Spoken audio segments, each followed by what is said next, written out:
అది రావాలా, ఆ చేతులు పెట్టి జరుగుడు రావాలా. అది ఏమైనా మొత్తం మీద జరుగుతున్నది, చేతులు పెట్టి జరుగుతున్నామో వస్తుంది. చేతులు తీసి జరుగుతుంది. సో ఉల్లిపాయలు ఫ్రై అవుతూ ఉండగా ఆలులో కొంచెం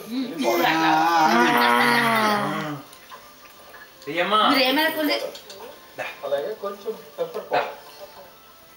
చిల్లీ పౌడర్ కి ఫ్లేవర్ కోసమే కదా సార్, లేకపోతే ఇట్ ఆల్సో గివ్స్ కలర్ కదా? టేస్ట్. ఓకే, కొంచెం పుదీనా చట్నీ.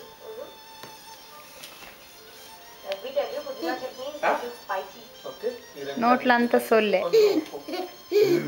కూడా చేసేస్తే మనకి రెడీ అయిపోయింది. అది చూడు, చేతులు తీసేసి పొట్ట మీదే. ఉల్లిపాయలు మనం అంటే ఇక్కడ మనం ఎక్కువగా ఫ్రై చేస్తున్నాం. పొట్ట మీద వదన చేతులు కలవడతాయి, చేతులు మోకాళ్ళే పడతాయి. ఓకే, తిరుగుతున్నది. మంచి ఇప్పుడు గోల్లో పట్టేప్పుడు ఎంత కష్టం మీద పడుతుంది, ఇప్పుడు చుడుక్కొని పడుతుంది. మనం కలిపేస్తాం. ఇట్లనే